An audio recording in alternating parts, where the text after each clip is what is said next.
Assalamualaikum warahmatullahi wabarakatuh. Perkenalkan, saya Desmarita, calon guru penggerak Angkatan 4 Kabupaten Tanah Datar.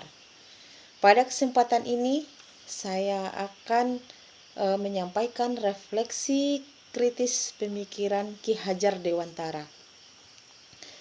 Intisari dari pemikiran Ki Hajar Dewantara tentang pendidikan adalah Ki Hajar Dewantara mengatakan bahwa pendidikan memberi tuntunan terhadap segala kekuatan kodrat yang dimiliki anak agar ia mampu mencapai keselamatan dan kebahagiaan setinggi-tingginya, baik sebagai seorang manusia maupun sebagai anggota masyarakat. Jadi pendidikan dapat menuntun tumbuhnya kodrat yang ada pada anak, sehingga anak-anak dapat memperbaiki lakunya, hidup dan tumbuh kekuatan kodrat anak tersebut.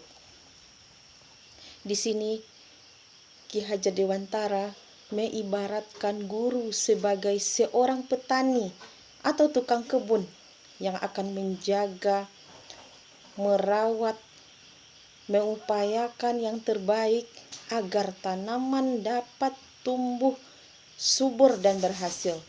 Sedangkan anak-anaklah yang diibaratkan sebagai biji tanaman yang akan disemai.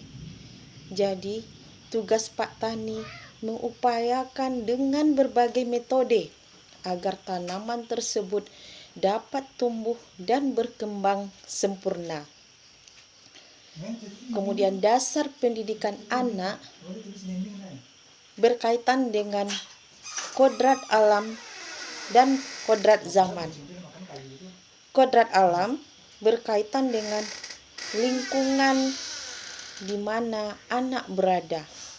Sedangkan kodrat zaman berkaitan dengan isi dan irama. Artinya di sini guru harus mengetahui lingkungan siswa, karakteristik siswa, dan sifat siswa yang berbeda-beda. Kemudian disesuaikan dengan kodrat zamannya.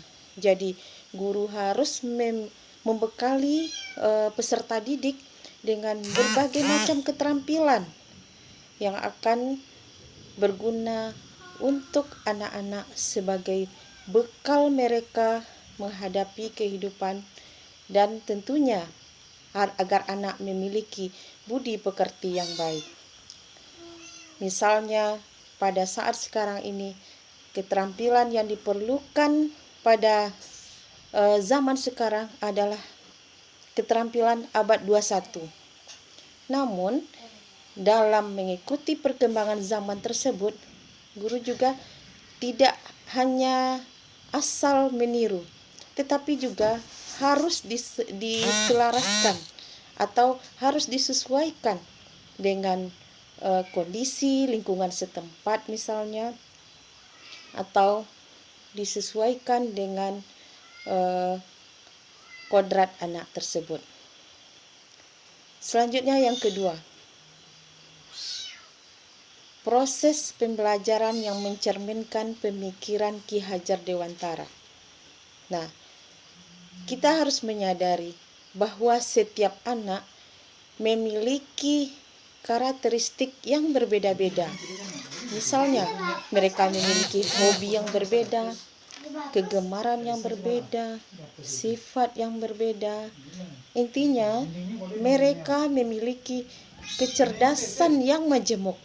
Jadi seorang pendidik harus memahami anak dan menuntun mereka dengan berbagai cara dan metode agar mereka dapat menjadi pribadi yang terampil sehingga mereka dapat memperoleh kebahagiaan dan keselamatan yang mereka impikan.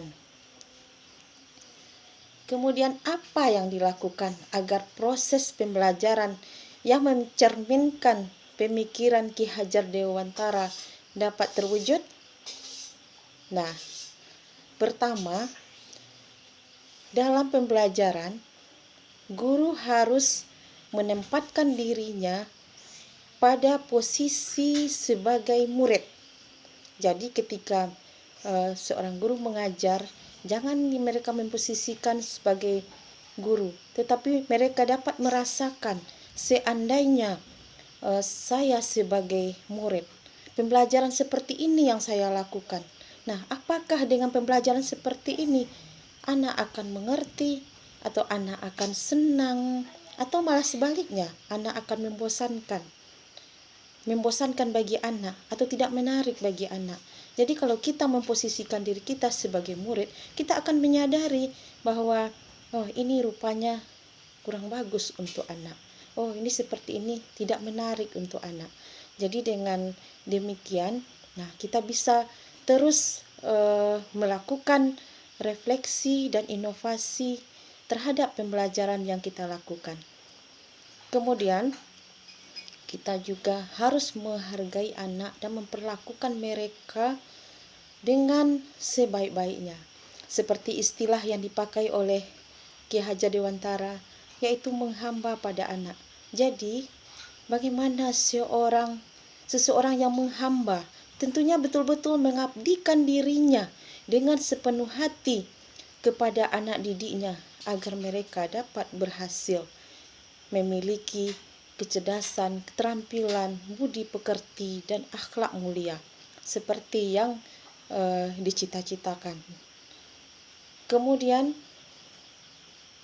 dari konsep pemikiran Ki Hajar Dewantara tersebut, yang sudah saya lakukan adalah, saya menyadari bahwa seorang guru adalah panutan, atau mereka digugu dan ditiru oleh anak didiknya. Mereka menjadi model yang akan dicontoh oleh anak didiknya. Oleh karena itu, saya berusaha untuk melakukan yang terbaik, menjadi yang terbaik, menjadi contoh yang terbaik bagi anak didik saya, sehingga mereka dapat memiliki perilaku yang baik dan menjadi anak-anak yang berkembang sesuai kodratnya dan mencapai keselamatan, kebahagiaan, dan mencapai apa yang mereka cita-citakan. Kemudian saya juga menggunakan berbagai metode dalam pembelajaran agar pembelajaran tersebut dapat menyenangkan bagi anak-anak. Kemudian saya juga melakukan refleksi. Setiap pembelajaran yang saya lakukan, saya akan merefleksi di mana kekurangannya, di mana yang perlu diperbaiki, dan inovasi apa yang dibutuhkan oleh anak-anak. Jadi untuk itu diperlukan, saya juga menyadari bahwa anak-anak memiliki karakteristik yang berbeda, sehingga kerjasama dengan orang tua, dengan rekan-rekan, berkolaborasi untuk menciptakan pembelajaran yang terbaik, menjadi role model bagi anak didik.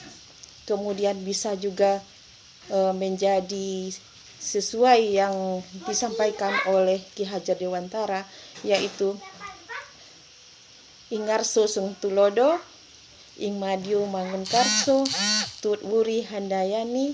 Jadi di depan guru itu sebagai panutan, di tengah sebagai pemberi motivasi, semangat, dan di belakang sebagai pendorong. Jadi dengan demikian, intinya saya berusaha untuk selalu berbuat yang terbaik, melakukan yang terbaik untuk kemajuan pendidikan, untuk keberhasilan anak didik di sekolah saya. Demikian refleksi kali ini yang dapat saya sampaikan. Wassalamualaikum warahmatullahi wabarakatuh.